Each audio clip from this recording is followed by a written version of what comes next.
Feeble!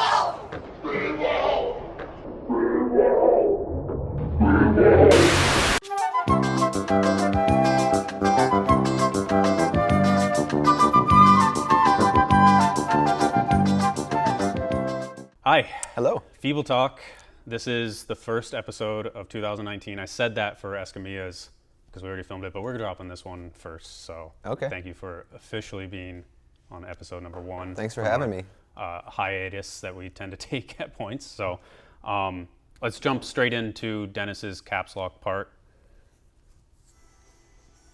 And you've seen this before, obviously. Yeah, I've seen it once or twice. So has everybody else. So that was obviously your, piece de resistance of 2018. Are you filming anything now, or what are you doing these days?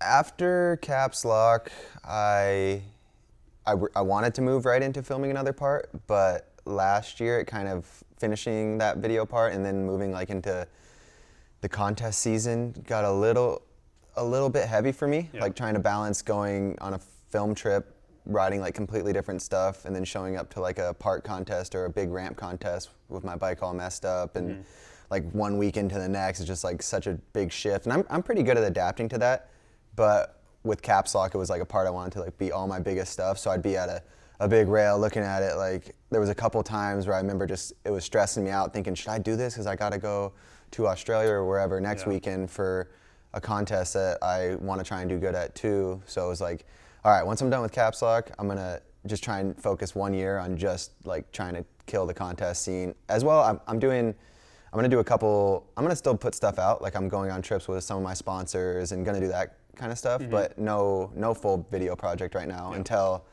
I'm really ready to start working on another one like caps lock, because I don't want to do anything that's like less meaningful to me. Is that part of the process with that, where it's like your last video part was caps lock, so now your next one has to be even better? I would like it to be like that, and that's my goal, because I've done a handful of parts that I throw them together real quick, like a sponsor asked for it and they need it, so I kind of rush it and it doesn't turn out the way I want it. So I'm kind of, I put enough parts out right now to understand what I really want to see that makes me happy, and like something like caps lock made me happy when I dropped it.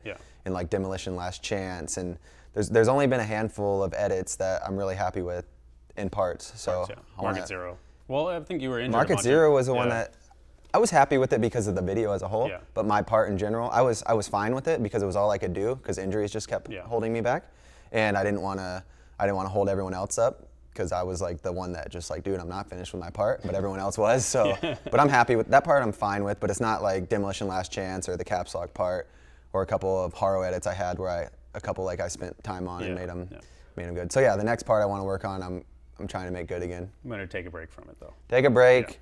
I want to like see what it feels like, because I've probably never had a summer where I wasn't working on something as well as going to a bunch of contests. So I want to see if I can. What it's like to do that. It might make things a lot easier. It may. Well, before we jump into everything, let's go ahead and choose a background. Run through them. You and old Root. My pops. Gay. Mercedes-Benz. Oh my gosh, that one's good. Where'd you find that? I think my Rockstar team manager sent me that the other day. I was like, if your boss ever says I don't rep, show him that picture right there. Exactly. And especially with the hat floating on top of the head. It's ridiculous. Nora Cup, that one's cool. Christian Red as That's a good one. I think you shot that photo. Wrong way. Tyler. Oh, we're in the way right now? Showing all this stuff? No, this is all good.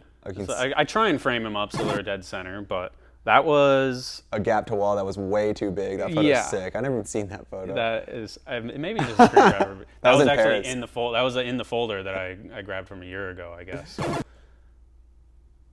Oh, that was fun. A classic. Built to shred. Yeah. And then I think and then the cover. That was fun too. Little known fact, we lowered that building via Photoshop. Wow. Because it was like touching your hat, just touching it. Damn, you faked it. We lowered that. I didn't see, I could have raised you up. You should have raised me up. just for the cover though. Sometimes little changes like that make all the difference in the world. So pick one of those. Is that it? The last one? Yeah. So you got to choose one. I like that Nora Cup one. That was a fun night. Yeah. Kind of a celebration to a really, really fun couple years with my boys. And Sherbo on stage. Is that where's Sherbo? Oh, nice, Bob Sherbo, shout out. Yeah, those are the boys. I mean, is Markit? I mean, you're wearing a Markit sweater, so I'm asking out of morbid curiosity. Do you just have like a rack of those in your closet? Yeah, I got tons of Markit stuff still floating around in my parents' garage where we're kind of keeping all the inventory. Yeah, but it's done, obviously. Right? As of right now, we're not selling any clothes. We're just keeping it chill. Yeah. If we can get the crew back together to go on a trip, I'm super down. The crew's still alive. I'm sure people ask you for it, right? Yeah, like I do. Like usually, anytime someone hits me up for product for a jam, that's like the first place it goes. Oh, okay. Like it's a great thing to give out in jams and Instagram giveaways. Like I'm still spreading it out. I got enough. Okay. But there's just didn't have time to keep running the website once everyone kind of started going their own ways and doing their own thing. So I just chilling on it. Okay. But still repping it. Obviously, the main topic here is Nike. Obviously, no more. And that was a circumstance of corporate decisions just get made, I assume, right? Yes. The main reason, we all kind of saw it coming because the writing on the wall. I saw the writing on the walls. That's a joke for anyone who's been in BMX for over a decade. I'll get it. But yeah, we saw the writing on the wall when 6.0 was like Nike's action sports program, and then they had SB, was their skateboarding program. Yeah.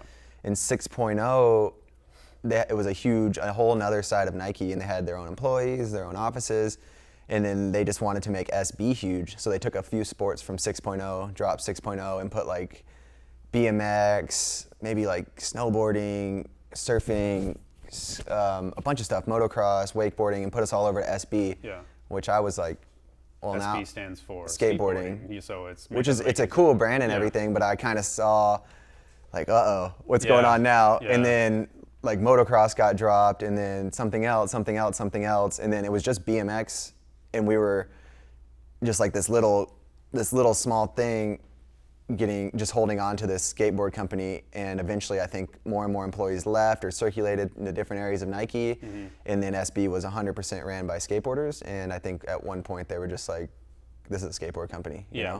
Why are we still holding on to these guys? They're doing good, like the numbers are great, whatever, but we got to focus on our skaters, you know? Yeah.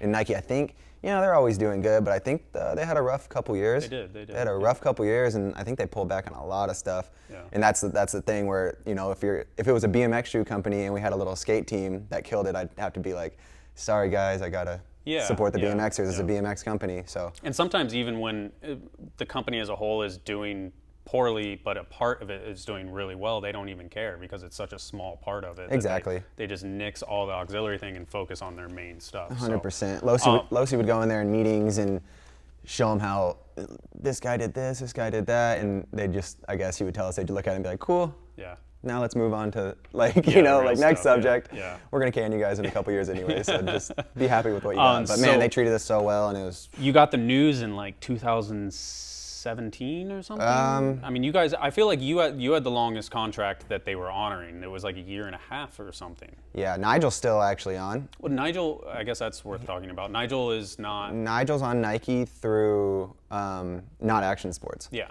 Like that's the thing. Like Nike Action Sports pretty much disappeared, and Nike SB is like the only thing in action sports, and they carry I think surfing and maybe a little bit of snowboarding. I'm not even sure about that. Maybe not. Yeah. So that's just that little SB side of things, and then Nigel's on because he kills it in his own world. Yeah. And he's on like maybe like fashion or something. Yeah. New York Fashion. Like that. So he's still on Nike in his own. He got moved over to some other division. Yeah. I think that is confusing for people that don't necessarily understand it, but it was super. It's confusing for me. I think he moved over. Didn't he? He moved over like as soon as you guys found out the news, right? Yeah. Even before, he was kind of like transitioning like all the way he wasn't back. Even going on trips. Yeah, Argentina was the last one he went on with us, and I feel like at that time he was already making that move. Yeah. And he knew it, but not all of us did. Yeah. He knew what he was doing. He does. Yeah, I'm a fan of Nigel, so he knows exactly what he's doing. I support it. So. Yep.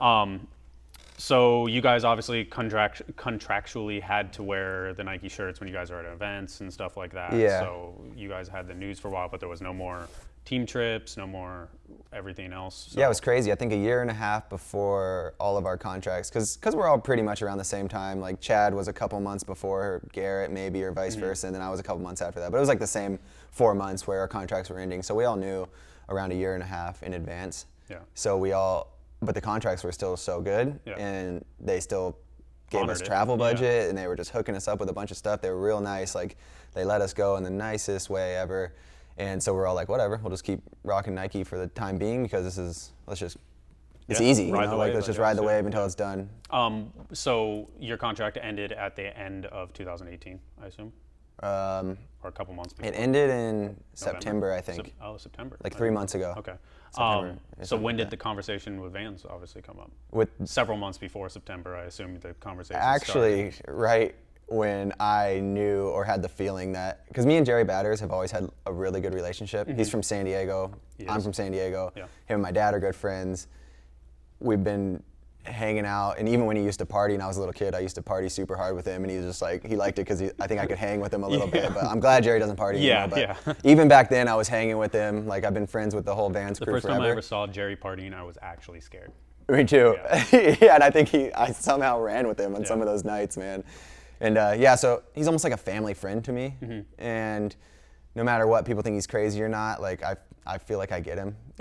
We've always clicked. And right when I heard the Nike news, I let him know. I was like, yo, like, maybe we can finally make this happen. And he was super down right away. And that's crazy. Okay. Yeah, so he knew. We've all, since about like a year and a half ago, we already were like, we've been talking this whole way through, trying to like figure out how we can make this work. And yeah, I mean, we caught some flack for not dropping the Nike news, but it was like out of respect for you guys for so long, because I didn't want to mess with your guys' thing that you exactly. So, but I mean, I think everybody knew pretty quickly. That was really cool of you guys, because you knew, you know. Yeah, I mean, and this is like the biggest outlet for BMX viewers' eyes to see, so you guys could have easily just been like, we know, we have the news, here you go. But that's not the way we run it. That's cool. Because I don't want you to not feel like you can't, I'm in works with something, or this is happening, because I'm going to be like, I'll just blow it up. Yeah, it was pretty crazy how everyone kept it so quiet, too. Yeah.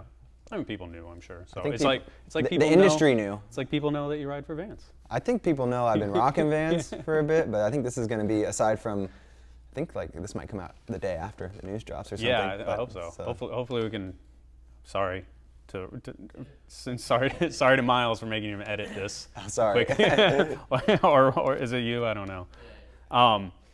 So yeah, I mean, what is the news? Obviously, is that you're on Vans. What else goes along with that? Is there? Yeah, dude, I'm stoked. So we got everything worked out. Like the day I was done with Nike, I was straight on Vans. Yeah, like literally went from one to the other. So I've been on for like 3 months now, checking out all the stuff I really like, and my closet is so kitted out. I love it. And I'm the apparel stuff is so good. I wish I could like swindle more of it. Man, I can't even believe, after I got my first shipment of Vans, I was like, this is the other side, huh? These are comfy. Yeah. Like, I was hyped.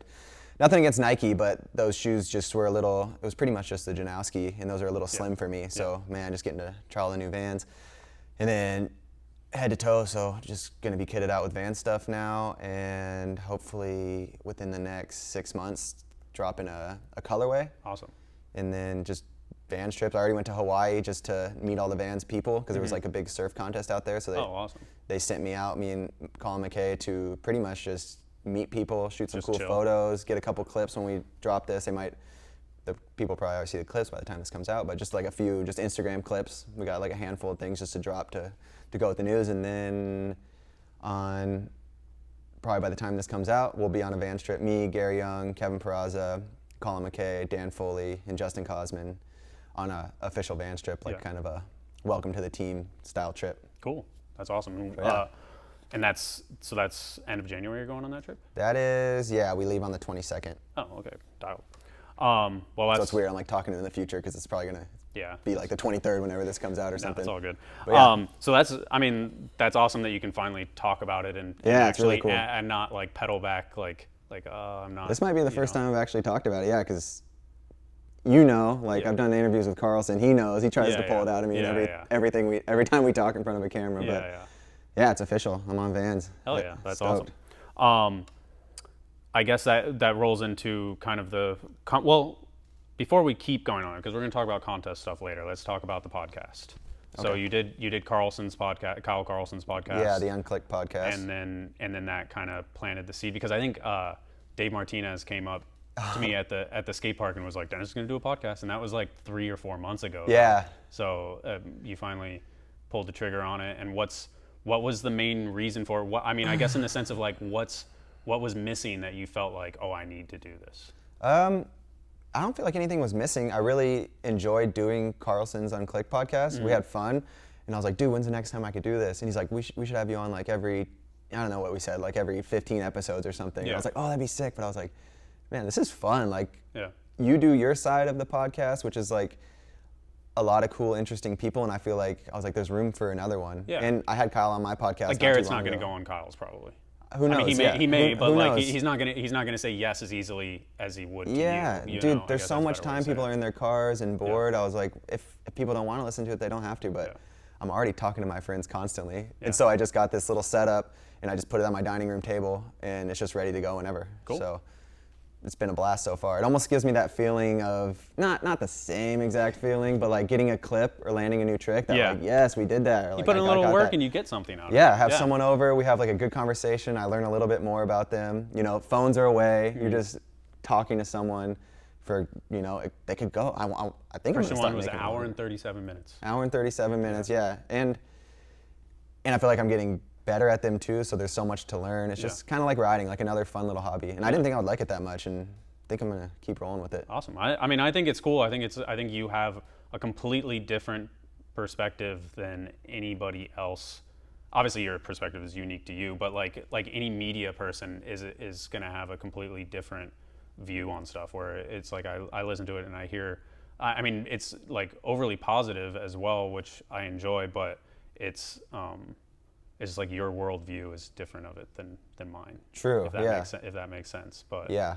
it's hard to quantify like exactly what I'm saying, but No, I get you. your perception of talking to somebody is like on a relatable level that I don't think I could relate to them. Okay. You know. Yeah. Yeah, I don't know. But it's all been your friends so far. Yeah, exactly. That's something I was gonna say. I really want to start. It's definitely gonna be mainly a BMX podcast because that's the people that follow my stuff. So it's gonna relate to BMX, and that's the world I live in, the world I know more than anything. Mm-hmm. But I do know a lot of interesting other people, so I want to kind of bring that in to show BMXers other stuff. But yeah, like with the reach I have and all the homies I have, you know, it's like, it's hard. Why not sit down at the dining table and keep doing these cool things? Yeah, Like, Are you gonna take it on the road at all? Are you gonna? I want to learn how to do that. Yeah, I need to figure that out because like this trip I'm gonna be on, like I would love to do one with Kevin because he hasn't done a proper interview like this since like his ride interview or something. So, but I don't know. I'm gonna figure that out for sure. Just an extra thing. Hard. Yeah, I have the stuff. I just need another cable or something. Like it's like one thing I need, and I just need nerding out. Just need to figure it out. Yeah. But yeah, it's super fun, and I want to keep going with it. Try and drop them on Mondays, and people are hyped. I was not expecting the response I got. So yeah, they're cool. I mean, I think it's definitely a different aspect of BMX, like a long form. You know, I'm losing my words today. This is the second one I've done, second Feeble Talk I've done today, so I'm a little slow now. Yeah, it's exhausting. It's just a different. What am I looking for? My brain. It's a different form of media. It's a long form. Another outlet. It's an interview that it's casual. It's cool to just hear people's opinion about stuff when you're not necessarily trying to dive in super deep to something. I love podcasts. It's a great way to kill boredom on the road for me, or like an airplane, and hopefully you get a little something from it. Yeah. Or if not, you laugh, you know, or like something. Hopefully it's not too boring. No, they've been good. I listened to them at 1.5 speed. Do you really? Yeah, I listened to them at 1.5 speed, and if anybody ever asks how you got into bike riding, I hit the 30-second button like 6 times to skip like 3 minutes forward. Yeah, I know. Like, I need to stop. I know. I'm getting in the habit. Because it's like one of 4 scenarios how you got into it, and I'm like. Yeah, I was talking to my buddy last night actually, and he was like, I was like, what do you like about the podcast? What do you not? And I think I want to go more on the route of just getting into other things, because everyone knows how people got into bike riding. I don't want to have to start from the all right, day one, you know, like exactly. I've done that in every podcast, and I think from now on I'm gonna. Everybody does it. Like Carlson does it too. Yeah, and stuff, you don't need to like, do that though. Skip. So because by the time an hour and a half comes around, I'm like, damn it, like there's so much more to talk about. We didn't need to start from day one. Yeah. You know, like get your whole life in an hour and a half. Yeah. Moving directions. Let's do the old influence, new influence. Okay. My brain is obviously not working, so I think I need a second from not talking. Old influence was Chris Doyle, Wide Awake Nightmare. I'll let you discuss why this is an old influence for you. Well, I have tons of old influences, but when you asked me that question the other day, when we decided what day we were going to do this this Feeble Talk, I just instantly thought, what part did I watch the most when I was growing up and really just getting addicted to this shit? And this is the part. Yeah. I would watch this part almost every time before I'd go ride. And even like I remember days, because I had like a little 4-pack in my parents' backyard that my brother and his friend built. And I'd just be riding by myself, trying no-foot cans or something. And I would come back inside like mid-session and watch Chris Doyle's part. And then go back outside. Yeah, like I was obsessed. Like this whole video I was obsessed with, but yeah, I mean obviously I kind of think I could just relate a lot to Chris Doyle because I was like a dirt jumper and he just had these cool tricks that I wanted to try. I wasn't that to me at the time though. There's tricks in there like that I was just like I don't even understand. This last clip is so good. But this like I could relate to this so well because it's just like a little 6-pack. I had a little 4-pack in my backyard. No, not those tricks, but it was just relatable to me, and man, the whole video as a whole was my video, like the one I watch more than ever. I was gonna say there was a lot of dirt in that section as well. Was that at that point you were riding a lot of dirt? Yeah, because I raced. I think everyone knows that I raced, and then racing. We had like a little racetrack in my parents' backyard. They have like a pretty.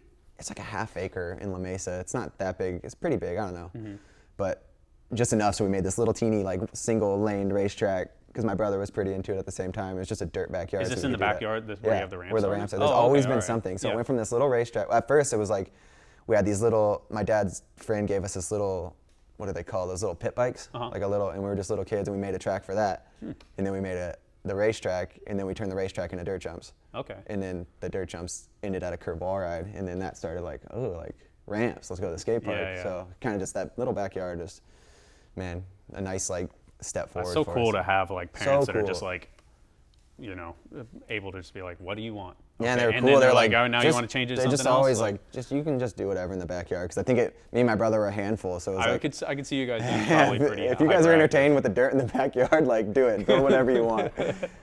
Just don't bring it in the house, please. All right, well, shout out to Doyle. Yeah, shout out to Chris Doyle, man. That guy, all of his video parts, but Wide Awake Nightmare, Chris Doyle. He's been in every single Feeble Talk there is. Really? Because he's the intro clip. Oh, sick. I thought you meant like everybody talked about Chris Doyle in every Feeble Talk. No, but he's in the intro, so he's already been in this episode. So. Chris Doyle, shout out. You're the man. And then the new influence was Donachie, Ascent. Yes, this video part. Just like Doyle, my old influences, I have tons of new influences as well, but Donachie to me is one of the dudes right now who, man, that is so crazy. Yeah, it really is. He just, and that too, everything. It's just the techest stuff to the gnarliest stuff. Like his BSD part, he does that nollie to crook. It's just unreal. He does a little bit of everything. And I get really motivated from skate park footage and stuff, but there's something about like a good street part that's always, like now in my current riding, that gets me just so pumped. I can't, like this part gets me pumped to go to the skate park, you know, and ride a bull. Just because it's just so, I don't know why. This part. Like I can watch this part and like get pumped to go ride just anything. Just get hyped, yeah. Just like it doesn't matter hyped what is it is. hyped. Yeah, exactly. So Alex D. It's definitely I love that part. What's that? I love that Alex D part. Oh yeah, it's amazing. Did you see the last one? Mm-hmm. A little bit. So good. Yeah, I mean. But that was like, I mean. It was his recovery. He even said like that he, in the beginning of filming, he was scared to jump on. Well, he won X Games apparently because that's a plaza, but then he was afraid to jump on a real rail in the beginning, and then by the end he's. No, everything he puts out is amazing, but that part shines over that to me just because that was a trip, you know. I'm sure they were only out there for a week or two. Yeah, it was like 2.5 The amount of footage he produced from that is incredible, but that he worked on that with Rich Foreign, and you could tell it's a real part. Yeah. So let's talk about contest stuff. You already said that that's your focus going into 2019. Is that a strong statement? I wouldn't necessarily say like focus more. I just want to, I guess it kind of is because I've never, like I said, I never did any. In the sense that you don't want to be distracted from it. Yeah, I don't want to get. I just don't want to get over my head because this year, I've always rode a lot of contests, but this year it's the FISE, the Vans contest, X Games, and every little thing in between that sponsors are going to want me to go to. So I'm like, that's going to be a lot of stuff. Is there even a way? How am I going to put a part in between all this? I think I might have to take a year off. Yeah, it's I impossible. could do it. It'd be another shitty little part that I'm not stoked on. So yeah, I'm going to just handle this stuff and see where I can go from there. Obviously, the Van series and the FISE series couldn't really be any more different as far as park events, you know. So do you have a preference for them? Like if you, is there, you know, because I've heard, I guess from Carlson's podcast, the Justin Dowell. Did you listen to that one? Where he said that he went to the Spain event and he felt like he got a vibe from the bull riders. Do you feel like that it's really is that separation between those events? Because obviously you cross over, but not. It's maybe you, Pat, Kevin, and there's a small group, and that's it. Maybe, That. And I think more people could cross over, but there is that I'm this or I'm that. And Justin did hit the nail on the head with some of the stuff he said, because I've been to both and I really like both events. Some have their perks in some ways and some have their perks in the other ways. They're both great though, how they're being organized and the people involved. But let's say, like Justin said, you go to a FISE contest and Garrett rolls up. Or not Garrett, because he doesn't ride Vans. Let me just think of someone else. Corey Walsh rolls up, like one of the main guys from the Vans Pro Cup contest. Everyone would be hyped, you know? And then this kid, Justin Dowell, who is really good at the FISE contest, I didn't firsthand witness any shit talking or notice that. I'm usually pretty ignorant to all that. I'm kind of always doing my own thing. But he says he goes to a Vans contest and just instantly starts hearing shit talk from people. And it's like, whoa, this is supposed to be the core cool group who doesn't care. And it's like, okay. But maybe a little too core. Yeah, this kid who, you know, he's doing his own thing. Justin, I know him personally. I feel like he's like a passionate kid. He's like passionate. He can't filter maybe a little bit. No, he and can't obviously filter from it. that podcast he didn't want to. So no, and he's very people could take it the wrong way or anything, but sometimes I like someone who speaks their mind like that. And he didn't like what happened there, and he talked about it. Yeah. But it's like I said, it's hard for me to say because I'm right in the middle and I don't really notice any of that stuff. Yeah, I mean, I think you cross over well, obviously, so there's not going to be anything. I felt like FISE celebrated the fact that you were there, like from the moment you got there. I went there and my goal was to get make finals at them. I was like, if I make finals, that'd be cool, and I could keep figuring out how to work my way up. And since I've been going, it's just like they judge my riding really well. I feel like compared to not really well, like I feel like I get scored good. Fairly. I don't know what I guess what I'm trying to say. Let's roll that clip because I pulled. This is FISE Edmonton, even though it looks like Yeah, this was my first one. Is that Edmonton? Because it looks like China in the background there for a second. Yeah, no, it does look like China. So this was my first big ramp contest back, and this is where I didn't know how I was going to get judged, and it was like went from qualifying in first one day, qualifying in second, and then ended up I think third or second. Yeah, this is third because this is finals and you were in third, so this is our recap. But then it is different too because I've been a fanboy of FISE forever, and I just never went because I was so busy with other stuff. And then, what a dick, threw the bike. You were exhausted. Yeah.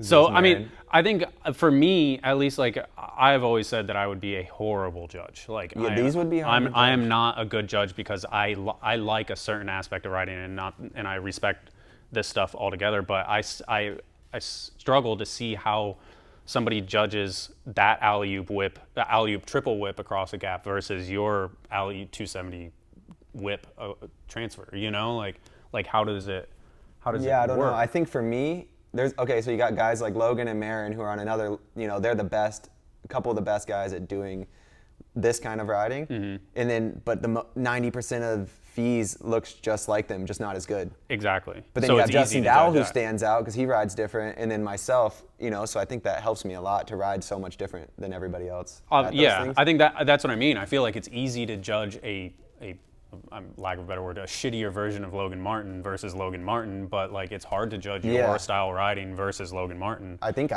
once I came in, I've only rode 2 of them last year, but you could see some faces like when my scores come in, people are just like, almost confused. Yeah. No one's talking shit, and everyone's really supportive, and all those guys are super cool. But I can tell they're just like, should I start doing transfers and stuff? Like, do we have to do all these tricks? You could see people like, damn, like a lot of people maybe gonna. Should I land fakie at the end of my run? Because those guys, they have all the tricks, but no, if you're doing the exact same line as somebody, and like you said, a shittier version of someone, you're not gonna beat that person. So if you're going to these contests to do better, maybe you should.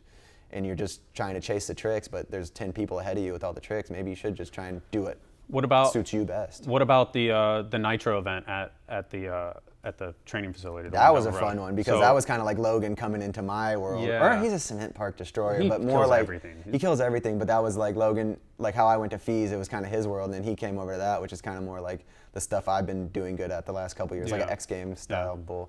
Even though he kills it at X Games too. But that was fun. We just battled all weekend. Yeah, it felt like it was so hard to call, and I felt like, I mean, even Boyd as well. Like I was just like, I don't know. Yeah. Like and it's hard too because at points I feel like me watching, I know what you're gonna do essentially because I've watched you for so many years. But Boyd comes in and he does something a little bit different. Like, oh, he's doing a Canadian fakie on the deep end or something, and I didn't expect that, So it's like has this little like wow factor thing. Where I'm like, holy shit, It's hard to be a judge, because I just don't know how. Because even like possible. dudes, people are like, how do they still do good? I hear people saying that about Dares or Nikos sometimes, and it's like, you're judging him against himself. Like, who cares if he's been doing those tricks for that long? Like, imagine if he came today. Like, how would you judge it? That's what's crazy. You got to be a good judge to. You gotta be good at it. To turn your opinion off. Turn your opinion off and watch the contest and pretend you never seen that guy ride before. Yeah. I think that's the best way to do it. But yeah, it'd be hard. I don't know. I agree with you there. I wouldn't want to judge those kind of contests. I judge some. I'll judge some amateur contests. You basically, said it right from the beginning that you feel like you're being judged fairly, and I think that's the most important. Or more thing. than fairly. Because the FISE ones, I'm like, whoa, I got that score. But then like Vans, I gotta fucking do everything. And it's like, I feel like they judge me a little harder because they expect me to do really good at those. Maybe I don't know. Yeah.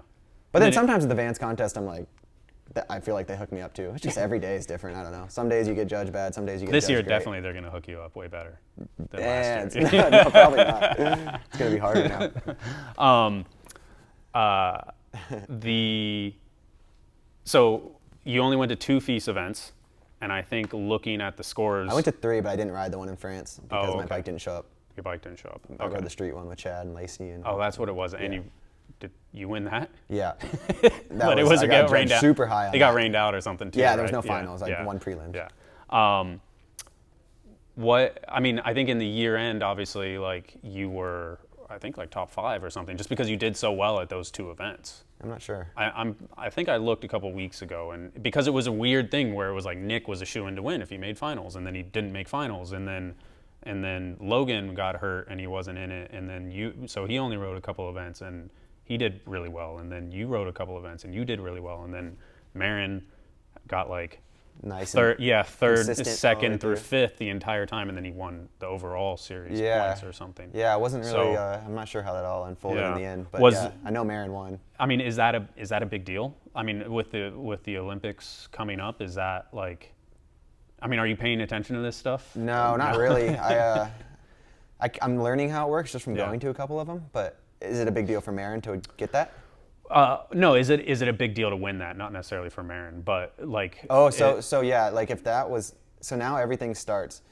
That whole China thing was like the last FISE UCI event, and that was to determine country points rankings going into it. So nobody's individual points had anything to do with that. Yeah. So thankfully, I went home early on the second one, but that didn't affect me because it doesn't start until January 1st. That's when everything starts. I think it affected you. No, I asked some people who actually know what they're talking about. Or they told me, yeah. Tony? Mm-hmm.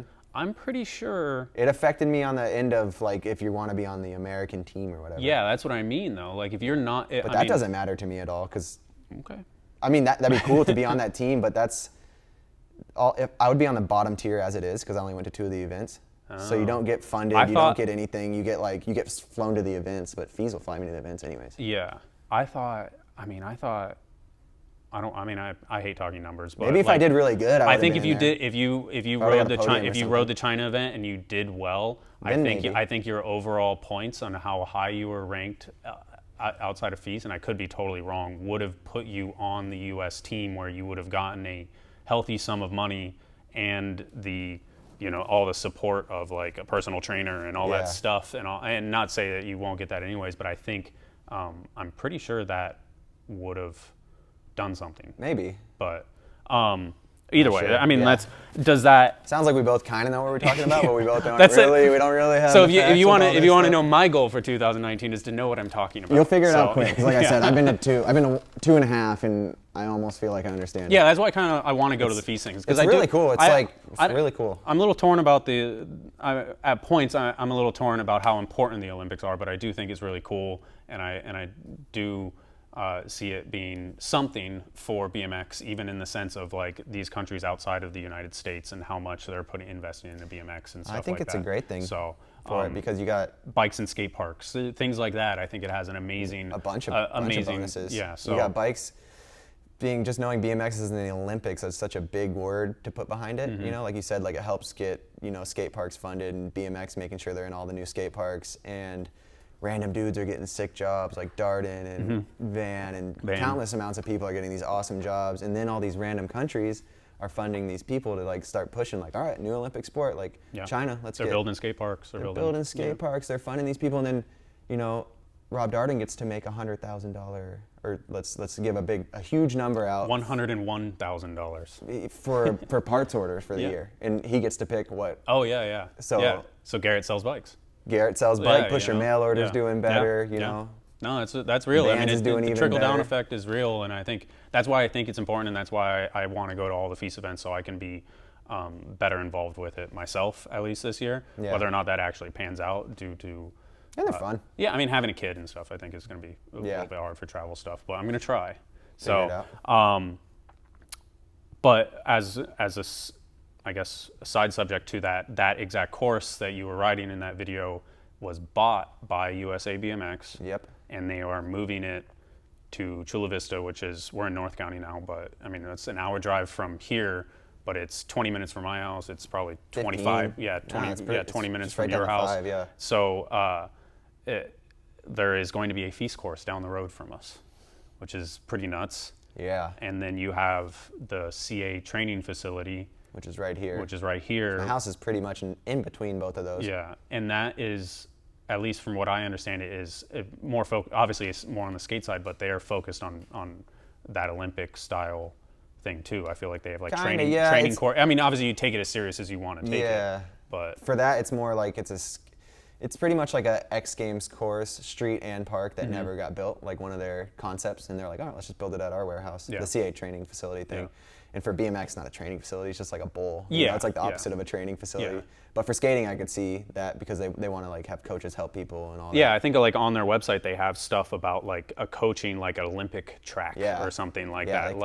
And I think I even saw it on Instagram today, because you linked to it. I went to the Instagram page and they had something about like somebody on their Olympic track, so they're doing crazy stuff up there for skateboarding, and they want to do it for BMX too. They mentioned it, but it's like no one really. If you're going to be involved with this stuff, you're going to be on either one of the country teams. We have that down there, so it's like that's what I told them. It's not really going to work the same, because they have the actual Olympians are going to be down there. Yeah, no, but it's amazing. It's a blessing to be where I live, is like downtown San Diego, and then they have this. It's almost like an X Games park that is so fun up here, and then OB and Claremont that isn't are right it by my actually? house. It's legitimately like the rails at that park are the exact rails. I'm sure, because like, that's the company that makes all the same stuff. So that bowl is like as close as you, because I've been bringing people up there. So like all the trainees are exactly Everyone's the like, same. is this what an X Games course is? This thing's big. And I'm like, this is exactly. Like that's what the 9-foot quarter same feels like. That's what the radiuses, 7-foot hips feel like. This is an X Games So course. it is a little bit of an insider, like being able to ride that would actually make you like, oh, this is the green 9-stair rail from the training facility that's right there. This is the same exact quarter pipe that is for there. someone like Chad or Garrett, even though they don't care, they're going to do so good. But if they went there, they know what a rail ride's going to feel like at X Games before they get there on this size rail. Yeah, that's crazy. Yeah, or it can make you a little spoiled bitch and be like, I don't want to go to crowded parks anymore. Oh, sorry, I screwed on you.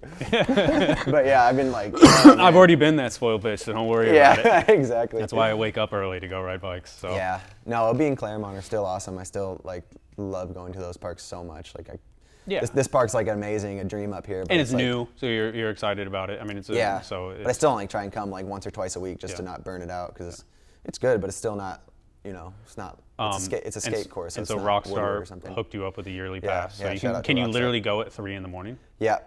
Wow. Yeah, I can go whenever. And the only downfall is to it, I can bring one friend and then like I can bring 2 friends. I say this guy's riding and this guy's filming because you're allowed to bring a riding friend and a filmer, but we always just all 3 of us ride. Run it, yeah. So that's the only downfall, but at the same time, it's a good rule, so the park doesn't get packed. Yeah. Because I would bring like 5 people every time. Yeah. And then if someone else who has a membership brings 5 people, and then another person does that, there's 15 people there, yeah. and it's packed. But dude, it's crazy. I go at night, and there's no one ever there. There might be like 1 or 2 people sometimes. Can you hit me up when you got an empty open spot? Let's do it. So. It's hard though. Everyone wants to go. When there's an open spot. Yeah, no, I know. Yeah, that's the thing. I want everyone to go, but it's like I'm sure I could like call and try and swindle something. You could. Like all the Colt dudes went there yesterday to get like a sneak peek of it or something. So they do cool stuff like that. And they're open. I mean, we have a park. Tuesdays. We have a park like 20 feet from here, and I never even ride that thing. I never show up and ride it either. So it's too far. But it's too far. Spoiled, like I said, spoiled bitch. You get spoiled sometimes. Spoiled bitch. What else do we have on there? So we talked FISE. So I guess I didn't ask the direct question. Are you trying to be an Olympian? I'm just gonna go ride the FISEs and have fun, and because it's like I feel. You're trying to do well there, but I don't ever go to contests and trying to do bad. Yeah, when I go, I want to do the best run I can. It's always really fun for me. It's like the same feeling of learning a new trick, or the same feeling of filming a clip I'm stoked on, like pulling a contest run, like when they say your name and you do it, from 60 seconds. That moment, yeah. That's a sick feeling, and so that's kind of the feeling I go for, like whether how good or not I do. But yeah, I love riding those courses, and I'm gonna try and do as good as I can, and actually go to all of them this year. Okay. I mean, I'm talking with Tony D, who's in charge of the USA BMX freestyle aspect, is like that seems to be a question mark on his. He's like, yeah, Dennis is trying. I think they just don't trust me because I've showed up to one, didn't have my bike, just hanging with the homies in the park. And then, then the one in Canada I did good though. So I was like, all right, guys, I can do this. What happened in China? Why did you? And in China, I went to one and I did good. I think I got second. And then there was another big one the next weekend. And the real thing is, I was getting super sick. Mm-hmm. Like, I don't know why. I just caught this nasty flu, and like every day, I was like, okay, I'm gonna be a little better tomorrow. And it just kept getting worse and worse and worse. And I was like, by the time practice came, we had like 3 days off or something. And then the day before the contest, I'm chilling with Darden, and I have like a hoodie on. It's cold, it's so cold. I have a hoodie on, like a jacket on over that, and like wool gloves. And we're just checking out the course, and I'm still like feeling like shit, like coughing, just so out of it. And the ramp builders are like my friends, because they're super cool dudes. They're like these French trail riders. Yeah. And they're just like, we've clicked since. They're all in like shorts and stuff like that. Yeah, they actually are. Yeah. They're all like super cool trail dudes. They're not. It was cold there. I know. But those I know the dudes you're talking about exactly. Cool. They're always smoking and drinking beers at the course. And so they're painting the ramps. They're like, Dennis, what do you think? And I was like, dude, it looks fun. It was like kind of basic, but I was being honest. I was like, yeah, it looks cool. They knew. They were like, yeah, it's kind of whatever. It's all we could do. And they're like, they were painting it, and I was like, I'm gonna roll around. They're like, yeah, whatever. Yeah. And so I was just rolling around. Me and Darden were doing like manual challenges and just stupid flyout tricks. And first off, I did this like ice pick to fakie on this little like wall thing, and just jammed my knee so bad, and it hurt so bad. Like I never sprained my knee like that before. And I was like, oh man, now I'm sick and my knee's sprained. Yeah. This is gonna be rough. Tomorrow practice starts. And then some guy, I'm not gonna say any names, but one of like the coaches of one of the team, not the coaches, like a country coach or something. Yeah. So like the English country coach guy comes out and films me riding, and could have easily said, don't ride. I'm not riding any lines. I get it. It's the Olympics. People are super strict and everything. But he comes out and films me with his phone, and I kind of saw him doing it. But I was like, is he filming me or is he like filming the whole course? And granted, it's like me, Darden, like Camacho, there's a bunch of homies just like playing around. We don't even have our helmets on. We're like, oh cool, we're like, let's ride the course. I just finished painting. Like, I want to ride my bike. Seriously, exactly. I have my bike in my hand. I'm like, I can't just sit here. I've been sitting around for 3 days. I'm sick. I gotta do something. And Matthias left, so I didn't have like a street buddy anymore, which is a whole nother story. Once Matthias left, I was like, oh, I'm bored. But so boredom, the sickness, I jammed my knee, and then I wake up the next morning from a text from Tony D saying I got penalized and some of my practice taken away because this guy went and told the UCI or whoever's in charge. Because you can't have more practice than somebody else. Something. Yeah. So him and a bunch of the riders went together and like like made a little protest against me. It's getting real. And I was like, fuck this. I got a plane ticket and left that. Like 2 hours later, I was like, I'm just so sick of this, dude. I've been in China for way too long. I like China, but dude, I was just... I mean, yeah, it has an expiration date. It's draining when I'm like just riding with these same people and like they're all super cool, but I've been on the road for like 4 months and it was my last big contest. I was like, I'm sick, my knee hurts, I'm getting tattletaled on, and I'm actually getting really bored. Yeah. I'm leaving. Yeah. I just took off and went home. So that's the whole story behind all that. I haven't really told anyone that. That's probably why I got that feeling from Tony, because it was like... And that's why I think they have a question mark, because I go to one without my bike, and I just went home, and I text Tony D when I'm in the airport, yo, I'm leaving, he's probably like, what? Yeah. And now I have to come up with this press release, so like blah, blah, blah. I'm like, I don't know. Like, you don't have to do anything. Yeah. People are like, you can get fined for that. I'm like, who's gonna fine me? What are you guys talking about? That is crazy. I mean, that's what I mean. It's gonna be interesting. There's gonna be it's serious. It's like people wearing jerseys and there's that weird side to it, but then there's such a cool side to it too. Yeah, it's gonna be interesting. I mean, that's not even FISE. Like, that's just people within FISE. Like, exactly, and it's the same thing with the Vans contest. It's not Vans. It's just some people inside of the Vans contest making other people maybe not feel so welcome. Yeah. Like, I respect the judges and I respect everyone involved in that contest, but. And same with FISE. Yeah. It's people involved in it. It's not Vans or FISE. The whole Olympic thing is always crazy, because it's like, why is FISE representative as Park BMX versus Vans, and it's like, but I mean that's a whole other subject. I think both I enjoy both. Yeah, it's pretty events. crazy, because if it went one way, it's like, all right, Larry has a chance to be an Olympic gold medalist. Yeah. And if it goes another way, then it's like all these other people have a chance. Yeah. Like it's funny. It is weird. And the fact that it could be like 9 people get to ride the Olympics in 2020, and there's 100 people that think they really have a shot, like that are banking on it in a way, and it's like it's gnarly. Yeah. It's a gnarly thing. That's why I'm not going in as like I'm gonna win the Olympics, because I think that's a bad mindset. Yeah, I think it's a good mindset for some people, but I'm not doing that. Yeah, like that'd drive me crazy. Yeah, that's too much. Like, I don't care enough. Sorry to keep making you talk about things you do, and like I feel like we're talking about, I don't know, not light stuff, but I did want to talk about the Nora Cup speech from this year. Oh yeah. And I know this is you can keep it playing. It takes a second, but so yeah. How many cups have you won? And I think I don't know. And like I said, I wanted to set the record straight. This was just a weird. I don't know why I said stop voting for me, but I think I just I feel like there's so many good transition riders, and it's just like I really respect people voting for me still, and I'm really happy with how I'm riding. I feel like I'm like still moving up in my game, but I just like want other people to get the respect. Like every year, I'm so stoked in my vote. Maybe this guy's gonna win. Like Alex Heim, Pat Casey, Kevin Peraza, Larry. Like the list goes on and on. Logan, and it's just like, damn, people are still voting for me. I don't know. It just kind of came out of me. I was like, I don't know if that was a dick thing to say or. I mean, I just want other people to get some love too. Like I have a damn closet full of these things now, and I like it.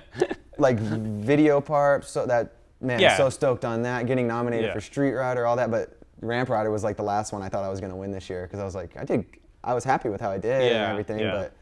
Again? I mean, it's a hard thing to count the votes at points, because, like I said, I have my own personal bias with things, and it just like the judging stuff, and it's like, oh, this dude has won a lot. It'd be great for the show if this dude finally won. Like when like one of the best moments was Doyle winning finally. After Bowen won for all those years. That's why I feel like I'm like how Bowen was the dirt rider guy. It's like, let's just vote for Bowen again. That's like, damn, I don't want to get stuck as like the transition rider guy. I don't know if it's public knowledge, but we starting a few years ago, we allow everybody on the freestyle side to vote for whatever they want to vote for. Yeah.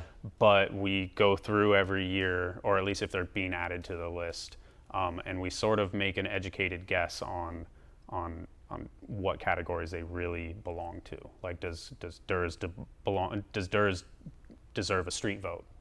Or does he vote for whoever won last year or something like that? Is he actually paying attention to who the best street rider of the year is? And it's almost sometimes people think does a fucking, who am I thinking of? Fucking Matthias? It's like Matthias even knows. He's deserved the Nordic Cup a bunch of times. Yeah, Matthias is a good vote.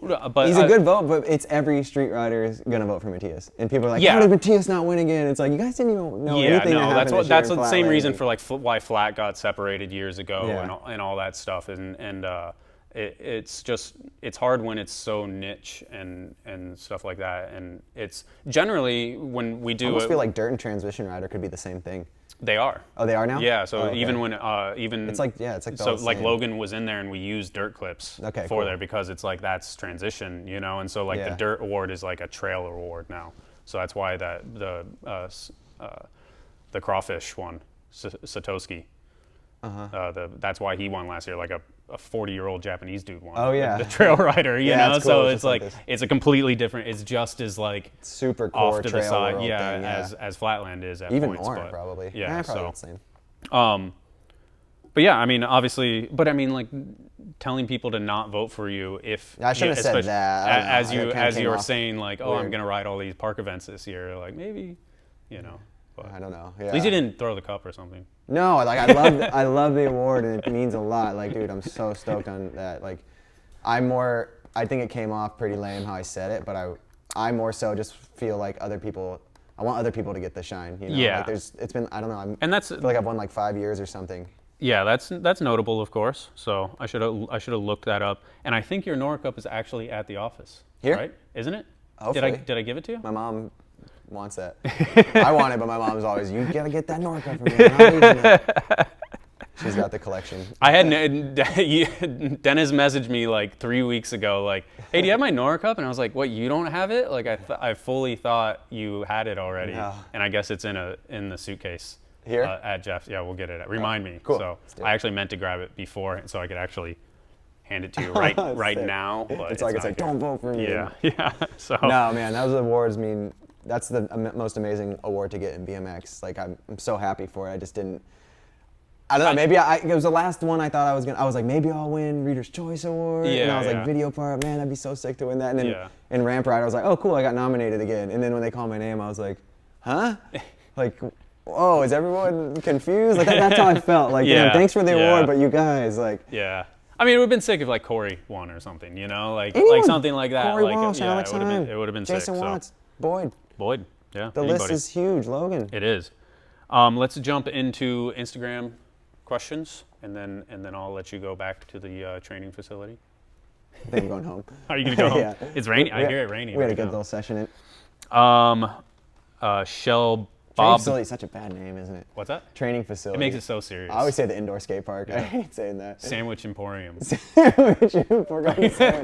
Yeah. You're like, well, this is actually just a sandwich shop. It's not really an emporium. So that's a good point. The training facility. I'm like, it's the last place you'd go to like train. It's like there's nothing to huck tricks on. It's just the floor. It's so fun, dude. From what I know, I guess briefly, for the street section, it could be a training facility. Yeah. I think I'm only over there a little bit. What I briefly know about skateboarding in the Olympics is that it's a very different world from the BMX side. This morning, the whole Chinese girls team was there in the street section. Oh, really? It's like me, Blake, Connor, and this skater chick who's really cool in the bowl, and then we look over and they got their like Darden version, their skate coach, and he says something, and then there's a translator says it in Chinese, and then they go and try the trick, and they're all having fun though. All these girls. Oh, were I'm like, sure. It was cool because I was like, oh, they actually are having fun. That was a one thing they're with all young chicks, they're from China. It's like, damn, this is life. Yeah, that's the weird thing is like I always wonder if like the BMX girls and the BMX guys that are like, all right, you were a gymnast, like so you have spatial awareness or air awareness or whatever. Like here's a bike, now you do tricks on this. And so like, do they consider themselves a BMXer? Do they care about who Matt Hoffman is? Do they care about like, or are they just like, oh, this is what I'm supposed to do? This is my job. Yeah, like this is my job, and that's such a hard thing for me to wrap my head around, and a hard thing in the sense of like, is that good or is that bad? And obviously it's good because Darden has a job and Garrett's selling a bike and all those, and Clay's moving units. Like it's all good because of that, but like they'll pick knowledge up. Yeah, without even wanting to. Like after 2020, but then there's like that's bikes? only the smallest percentage. Like with the Chinese team, like Darden was saying, they needed a couple extra people, so they went to the diving squad and found people. It's like the other kids all rode. Like 80% of them. Yeah. But another thing I was gonna say, watching Olympics when you're a kid or whenever, you always see like the English guy, he's got like, say we're watching Olympic diving, like all these people, like they look pretty cool doing it, and then it's always like the Russian and the Chinese that just look like a robot. Yeah. And it's just like, damn, that was crazy, but it was just like just perfect. Maybe diving's not the best. No, I know what you're saying. I know what you're saying. It's always like the though, Chinese where it or like like makes Russian guy. because the China, I mean, and the Chinese diver is like He was 94 pounds, and so his splash is like like that. And you're but like, that's how wow. it's going to be for BMX. You're going to be watching the Olympics, and But they're going to be stylish. They're just going to be like. No, I was going to say who knows, but I was going to say you're going to see like Jack Clark, this guy, that guy, and then the Chinese guy's going to be just like maybe no steez at all, but just can fucking do everything. Just robot Darden has people on his team that they don't really know how to ride, but they're good at jumping. He just sends them down the roll and. At that last FISE in China, there was people. Some of the people on, I don't know if it was a Chinese team or one of those teams, they were sitting in the bowl corners because they didn't understand sitting on the decks. I swear to God. Doing like these gnarly practices with like, dares and Nyquist, and then there's these couple dudes sitting in the bowl corner. Really? Because they don't even understand sit on the deck. Yeah. I swear to God. Like, That's it's amazing. insane. And they're in this same contest as Logan Martin, it's crazy. That is crazy. Sitting in bowl corners, like that's the difference. Like there's 250 people, but some people are sitting in bowl corners, and this guy's doing a flare triple whip. I should go to China and just follow Darden around for a week or something. It's fun hanging out with him over there. I haven't got to see his whole. Just see what his life is like as like an Olympic coach. Like, he's handling it very well, and I think he's a very good coach too. Yeah, because I've seen him with his girls, and Yeah. like they love him, and they're having a lot of fun. He's even learning Chinese. He doesn't have the translator like the skate coach I just saw. Oh, or crazy. maybe he does, but when I was hanging out with him and his girls, like he's learning the words and just tells them to pump harder and go higher. That's in Chinese. Yeah, that's amazing. So funny. All right, let's jump into questions. Shell Bob Gins says favorite video part / edit that you've worked on over the years. I'm gonna pull these up closer so I can see them. I would say probably caps lock. It wasn't that one? It was a hard one to film though, because didn't Mastroni kind of, I wouldn't say ghost you, but he kind of. He had other obligations, and he yeah. couldn't keep working on that. Yeah. The part with me, so yeah, then I had to move over with Christian. But that was kind of fun too, like starting with Mastroni and then going back to my like OG partner when it comes to making video parts. So their styles didn't conflict very much. I couldn't like because automatically. I kind of told Christian, I was like, dude, I really like this. Like, let's try and like match your style with Mastroni's a little bit, so it looks different than all of like me and Christian's parts. Cause you know how that goes when you film with the same person over and over. The parts kind of. That's cool. It was a conscious thing because I noticed that because I was like, is that a Mastroni clip or is that a Christian clip? So like Christian at did points such a good job. Yeah. He even changed his settings on his cameras. Oh, really? Yeah, like that's he awesome. He was doing a lot of stuff to make everything match up. But I would say You Demolition turned Last. the red down to orange. The orange camera. Yeah, Demolition Last Chance or the caps lock part I just dropped. All right. Maybe Last Chance I'm more proud of because that I got everything done that I wanted to do. Caps lock I still, like I said, I kind of might have wished I kept filming, Yeah. But oh well. I think you did all right. Thanks. But there's definitely, you know how it is. There's stuff that you want to still get, and I just didn't get them. There was like 5 clips I really wanted. The ice, I think it was in the intro, but the ice on the little bar. Fuck it. Never mind. I'm done. Not even gonna talk. The ice drop thing? Yeah, the ice drop and then the hanger to drop like on the. I've been waiting for somebody to do that at that schoolyard. I was like, man, somebody. I like sent it to Burns a long time ago and stuff. Yeah, hell yeah. Christian took me there because he wanted to ice it for one of his video parts. That's what's cool about Christian. Thank you for bringing me back up on that one. I was about to bail. No, man, talking is exhausting. I've learned that. Yeah, Ruiz Jordan asks, how much PSI do you run? And I always love this question because I find it, I'm like a PSI nerd. I'd rather change my PSI, I'd rather change like my handlebars or my frame than my tire pressure. Really? I hate changing my tire pressure. So I run 80 in the parks, and when I'm riding street, about like 50 or 60. 50 or 60? Okay. Usually try not to go too much lower than 50 and too much higher than 80. Yeah. Sometimes I'll pump it up though, like those FISE courses where they're exhausting and they're kind of spongy, and it's like the higher your tire pressure, the easier it is to get around. Where 80 starts feeling like 65 or something. Yeah. And then sometimes on street trips, I'll come home, pump my tires up, and they're down to like 40. So. Yeah. Bora _ alt tints. Oh, what's up, dude? This guy shreds, doesn't he? Yeah, he's on Haro. He asks, who's your favorite AM rider?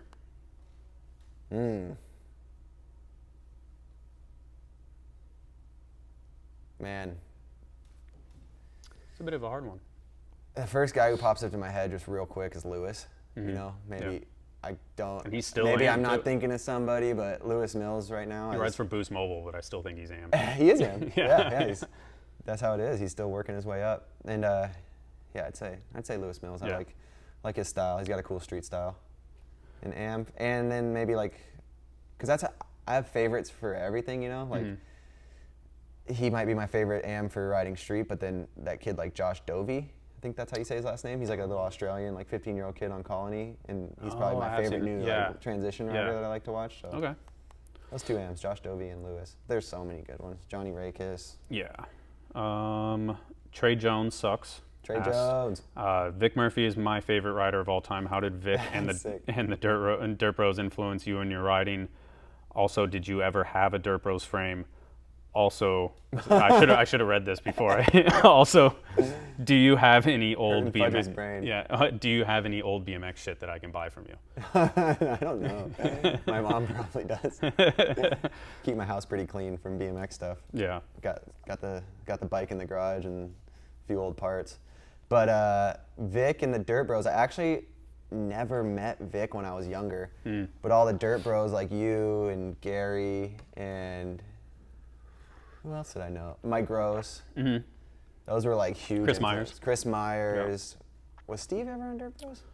Yeah, I think he kind of like dabbled at the end there. A bit. Yeah, Steve had a lot of sponsors over there. So yeah, when I started riding, you guys were all the dudes in San Diego. But that was like the beginning of my riding. Like Dirt Bros kind of fizzled away. Yeah, it might have been a little bit late. I went to the Dirt Bros house in Lemon Grove and rode with everyone there. But man, like I said, I was so young and no one even trusted me riding the dirt jumps. Like I didn't know anybody. I was way too young, maybe just a little kid, like maybe 11 or something. Oh wow. Yeah, so yeah, they were awesome, but they were like before I was even influenced, you know? Yeah. Like I had a Dirt Brothers poster on my wall, and I was like, who are these guys? You know, I think I probably met all you guys, but I still didn't even like put the pieces together. Yeah. And then Vic, I don't see Vic's in San Diego. I just never see him I don't think I've ever met him in my life. Yeah, he's cool. He doesn't age. Yeah. He literally stays the same exact age. I feel like I've been in the bike shop and he's just left. I've like almost bumped into him. Yeah. Chris Myers, dude, he's the man too. All those guys, everyone. It's Geove asked, what do you think about creating a BMX company in the future? Maybe Enarson Bikes? I don't know. Do you like the idea? That's a good question, but I'm pretty happy with like riding for the companies I ride for, and maybe in the future as I get rusty and the sponsors start dropping me, then I could move into some fun roles with helping those companies I worked with, because I pretty much stayed on all the same sponsors my whole life. Yeah. I think Volume is the only one I ever switched, and I switched from Volume to Haro, but I stayed on Demolition, so it's like the same roof. Yeah, same relationship. And then aside from corporate sponsors coming and going, I've been on all the same sponsors, so I think I'd rather not saturate the industry even more and try and help the companies I've been with forever. Mm-hmm. That's a good, solid answer. Yeah. Let's see. Would you rather answer, if you could change one thing about yourself, what would it be? Or if you were to do a trick down El Toro, what trick would it be? Changing one thing about myself, I wish my hands didn't sweat. I didn't have to always be wiping my hands, man, because if you're a rider, you know how bad that sucks, and I hate riding in gloves. So I got like a rag with me. I bring chalk sometimes to the skate park. Like sweaty hands are sweating right now and it's cold and I don't know why. I eat healthy, I do it all. Goddamn hands, don't stop sweating. So I'd stop that. And then, what was the other question? El Toro. And I've totally forgot about this, but. I would do a suicide double truck. Yeah, just hit it. Just be like last trick ever. Like the last day of my life, I know I'm gonna die, I'll try suicide double truck. Or I don't know, fuck it, 5 double truck, just keep spinning. I'm gonna crash anyways. Like, let's just try something.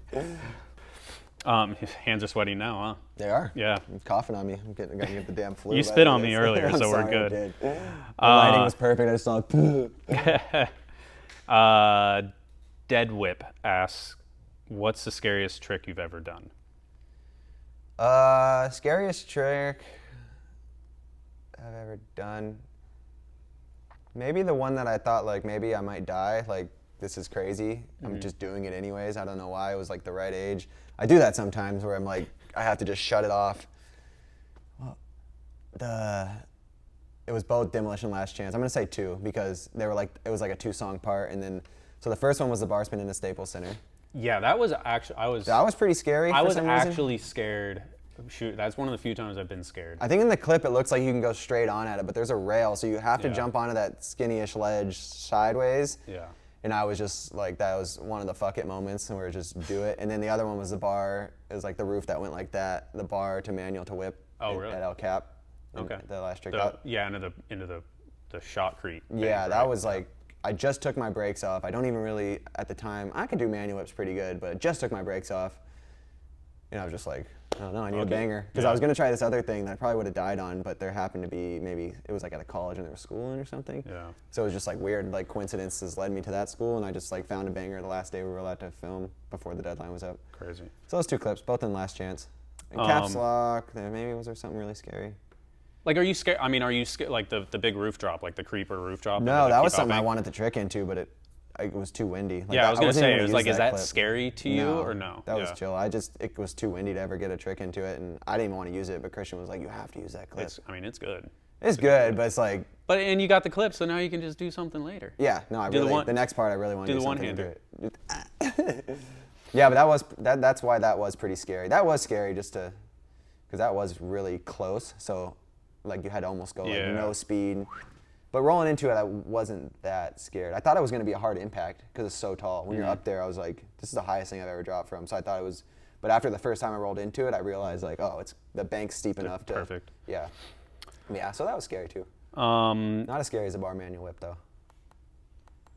Burns Bone Death. Yo. You're getting some names. How often do you deal with authority and vigilantes while riding roofs and setups? You seem to get a lot done for the amount of big setups you ride.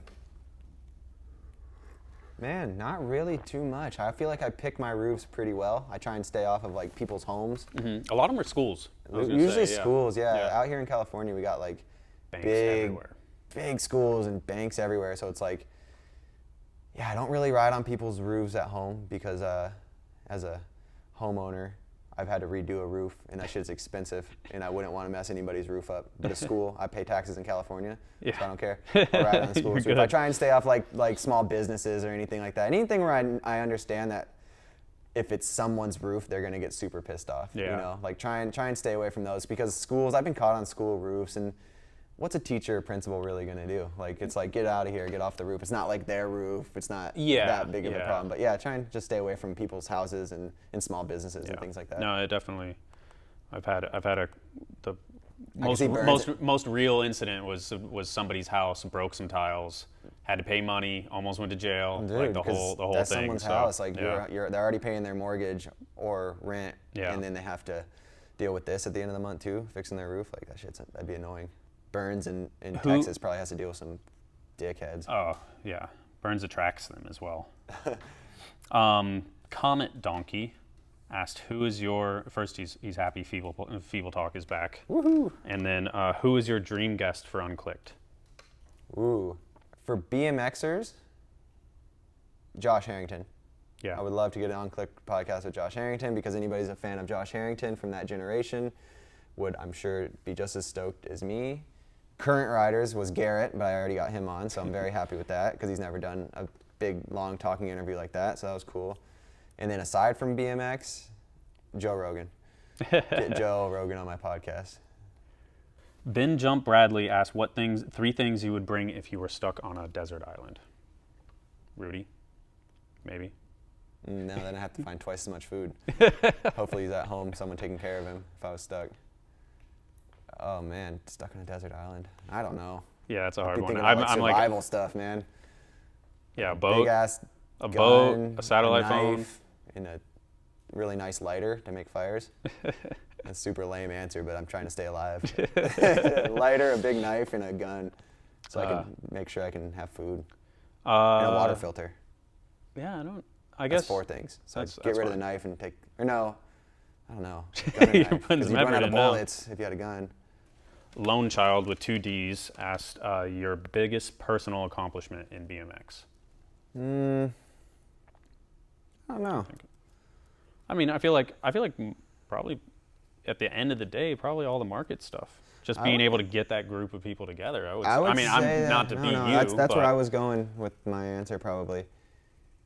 Yeah, because that one's you know, awards are really cool and contest placings and all that, but in video parts, but there's like so many different ones of those that I'm happy with, but the Markit thing's so different because it was that was the biggest thing I've ever been able to give back to BMX, like a piece of BMX to leave. And that was like a perfect storm of everybody being in their prime and everybody putting their all into something, and that's like whatever 7, 8 dudes are all going to be like, yeah, that was the best 2 years of my life or whatever, you know, like, so then that in its own is like, to me, sounds. Yeah, and doing that. I feel like everybody has those moments. Like I have those moments myself, and you know, like oh, this was a great time period in my life, you know. Yeah, I think that I'd agree with you on that. The Markit video and the whole thing as a whole, those 2 years of all the edits and all the fun stuff we got to do. And I was young too. It was like ages from like 20 to maybe like 23 or something. So just the amount of learning I got to do through all that. And you learned that running a business is hard. Yeah, running a business is hard. Yeah. It's either hard or you pay a bunch of people to do it, and then then it's risky. And people fuck you over.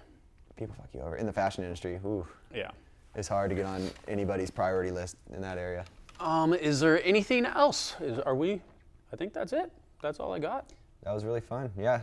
Stoked to finally announce the news of Vans. Yeah, I think Couldn't be happier, man. Nike was great.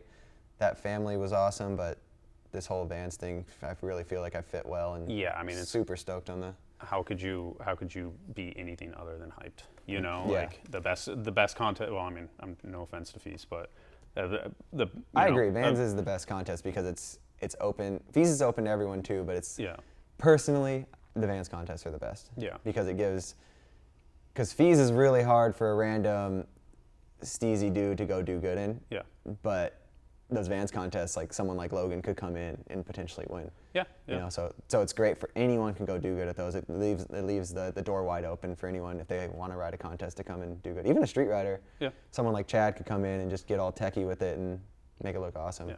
An OB rider.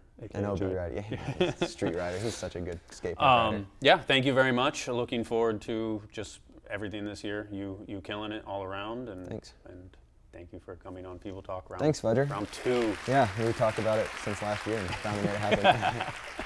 Feeble Talk. Thank you.